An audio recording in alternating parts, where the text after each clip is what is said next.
তুমি না তওবা করেছিলে? তুমি না শুধুমাত্র আল্লাহর জন্য সবকিছু ছেড়ে দিয়েছিলে? বুঝতে পেরেছিলে কোথায় তোমার আসল ঠিকানা? ভুলে গেছো? আবার কোন পাপ তোমায় গ্রাস করে নিল? তুমি তো সেই যে নিজের পাপের প্রতি অনুতপ্ত হয়ে সিজদায় পড়ে অঝরে কেঁদেছিলে। তাহলে আবার কেন দুনিয়ার ধোঁকায় পড়ে গেলে? কেন ভুলে গেলে কোথায় তোমার আসল গন্তব্য? তুমি কি হার মেনে নিয়েছো নফসের কাছে? তুমি এত দুর্বল, ভুলে গেছো তুমি কার বান্দা? কে তোমার রব? তোমার রব তো সর্বশক্তিমান। সর্বশক্তিমানের বান্দা আবার কখনো দুর্বল হয় নাকি?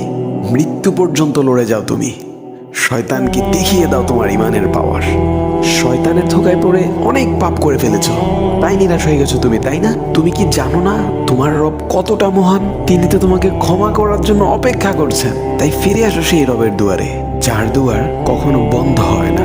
ভিডিওটি ভালো লাগলে একটি শেয়ার করে দিবেন, হয়তোবা আপনার একটি শেয়ারও কারো হেদায়েতের উসিলা বনে যাবে।